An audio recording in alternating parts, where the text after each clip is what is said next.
Hoje nós estamos falando na PTV Comunidade sobre obesidade infantil. E você pode participar, pode mandar sua pergunta da região de Campinas, região de Ribeirão Preto, região central do estado, sul de Minas também. Pode participar, é claro, pela internet. E nós vamos agora voltar a Ribeirão Preto com a Muriele Fernandes para saber outras dicas, né, de alimentação saudável. Muriele, agora com relação à refeição, o que você orienta aí?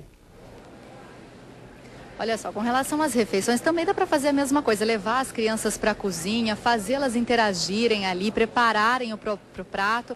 E o hambúrguer, por exemplo, que toda criança adora, quem diz que não pode comer? Mas olha só a sugestão, que ele seja preparado em casa, olha só que graça ainda, né? As crianças vão gostar dessa brincadeira, né, Cristina? Eles adoram. Nós utilizamos no hamburguinho o patinho, que é uma carne moída, que foi moída, uma carne magra, né? Com cebola, e pode usar os temperos variados, né, um pouquinho de sal, e assar, né, fazendo então uma carinha. E usar muitos legumes, muito desenho, muitas cores, e não esquecer sempre de colocar um pratinho de salada junto com o prato quente.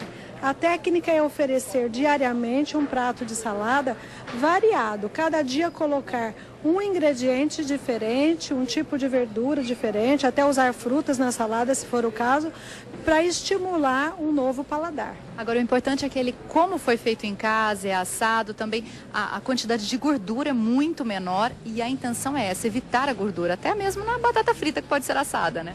Isso, hoje a gente já pode contar com a batata frita assada, a gente já pode contar com pratos com menor teor de gordura e sempre lembrando que a gordura não é um inimigo, que quando usada tem que ser uma gordura de boa qualidade e com moderação. A moderação é o principal. Muito obrigada, Cristina. É isso aí, algumas dicas aí para mudar o cardápio da garotada, né? É isso aí, Muriele. Obrigada pelas informações, hein? Olha, e falando, essa mesma tendência aí de aumento da obesidade infantil, ela já foi detectada até pela Pastoral da Criança, que precisou ajustar o foco do trabalho justamente por causa desse crescimento. A repórter Suzana Miumi conta o que está sendo feito lá em São Carlos. 150 crianças de 3 bairros são acompanhadas pela pastoral.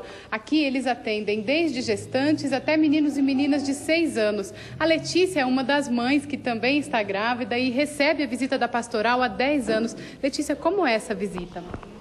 É assim, antes de 15 dias da pastoral, da visita, elas vão em casa, perguntam se a criança perdeu peso, se já teve internada, se teve febre. E a gente cata e conversa, se teve, elas vão marcar no caderno para estar passando para a gente depois. Certo, obrigada. Bom, e a pastoral identificou uma mudança no perfil dessas crianças nos últimos anos. Eu converso agora com o Mauro, que é o coordenador diocesano. Mauro, qual foi essa mudança nesse perfil? A pastoral durante esses 30 anos teve sempre a preocupação de identificar os problemas que acarretam as doenças das crianças. Houve da desnutrição à obesidade, uma mudança bastante radical. E a pastoral, sempre preocupada com o que faz mal para a criança, procurou então a partir daí desenvolver um projeto, um trabalho voltado para a orientação da alimentação saudável e o acompanhamento nutricional. Antes a gente detectava que realmente era ou falta de saneamento básico ou falta do próprio alimento. Hoje, em virtude da mudança, talvez do poder aquisitivo do país, a alimentação passou a ser mais farta, mas a informação sobre a qualidade do alimento não acompanhou esse ritmo. E a gente percebe que hoje as crianças alimentam-se, mas de forma desordenada, de forma desqualificada. E qual é a orientação que a equipe da pastoral passa para essas mães? Que ela esteja atenta para que ela também passe a observar a própria alimentação da família como um todo, dando valor, sim, mais prioridade para os alimentos saudáveis, como fruta, legumes, ao invés das indústrias em excesso. E essa visita é feita a cada quanto tempo nessas famílias? Se nós temos no nosso cadastro crianças que estão em extrema necessidade, como tanto da obesidade quanto da desnutrição, a cada 15 dias. Caso ela esteja na normalidade, a cada um mês. Que coisa séria, né? Saiu de um extremo para outro, né? Quer dizer, a gente está comendo mais, comendo pior. Obesidade nunca foi sinal de saúde e agora mais ainda, né? Não é sinal de saúde, né? Não, não é sinal de saúde. E o interessante é que essa população que vem melhorando, né, a renda, isso é ótimo, lógico, mas é difícil de você fazê-los entender que não é porque ele não tinha condição de comer aquilo, né? Então vamos pensar no salgadinho, até porque na infância dele teve dificuldade, agora ele com o filho, ele também não pode comprar porque faz mal, né?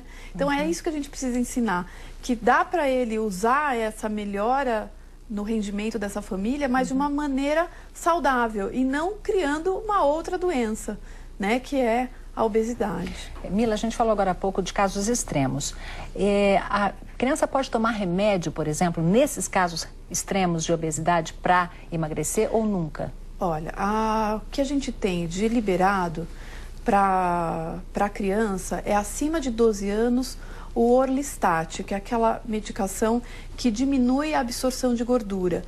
Mas ele é um coadjuvante, né? Ele não tem, assim, um impacto muito grande na perda de peso, mas e é uma coisa mais colabora. Restrita também, né? Tem que ser um caso específico, que o médico analise, lógico. né? Só estou falando de casos extremos. Certo. E a sibutramina é só liberada acima dos 18 anos. Então, na faixa etária da infância, não podemos usar nada. E Bom, não deve usar. Não deve usar, né? Vamos voltar a São Carlos com o Arthur. Arthur, a gente vê muitas vezes os pais, a gente vê agora até dicas, né, de cardápio saudável, tanto no lanche quanto nas refeições. Alguns pais fazem aquela troca, olha, você come um chocolate, mas também tem que comer a verdura, brócolis ou, né, couve, sei lá. Isso é saudável ou eles devem evitar esse tipo de negociação?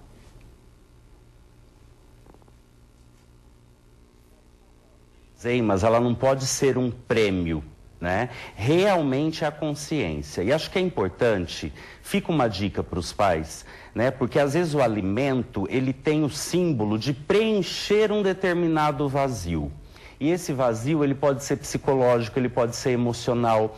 Então, antes da reeducação alimentar, será que essa família realmente interage entre si?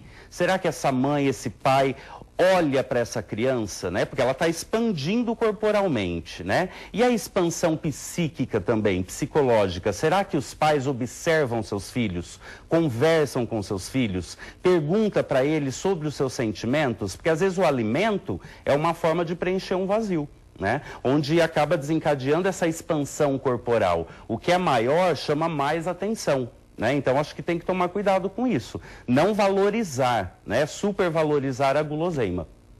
Ok, Arthur, olha, eu agradeço muito a sua participação hoje aqui no IPTV Comunidade, que a gente já está chegando ao fim do programa. Bom dia. Obrigado a vocês. Bom, Mila, agora a gente está chegando ao finzinho. Eu gostaria que você falasse um pouquinho sobre aqueles problemas de saúde, só para a gente arrematar e os pais terem essa consciência da responsabilidade deles e de quanto esse processo é prejudicial para as crianças. Pressão alta, né, problemas cardíacos, alta, diabetes, problemas cardiológicos, problemas articulares, né, coluna, joelho. Piora, por exemplo, a criança que tem asma, a obesidade piora muito esse controle da doença. E assim, a gente sabe que alguns tipos de câncer já estão muito ligados à obesidade. Então, tem uma lista enorme de problemas ligados à obesidade. Então, a gente tem todos os motivos, tanto da saúde, né, orgânica, como a gente fala, quanto da saúde mental, emocional, para cuidar. No caso do câncer, ele está ligado ao peso, ao excesso de peso, mas também ao produto industrializado, né? Ou não necessariamente? Não, tem várias correlações, né? Mas existe uma correlação entre a ocorrência do câncer e indivíduos obesos. Então, a obesidade também está ligada a essas coisas não mais graves, mas mais, vamos dizer, que assustam mais. E isso independe da idade, por exemplo, é possível você ter esse tipo de problema, no caso de pressão alta ou outros problemas, quando a criança já está acima do peso, ou esse já é um processo, vamos dizer, com a obesidade instalada?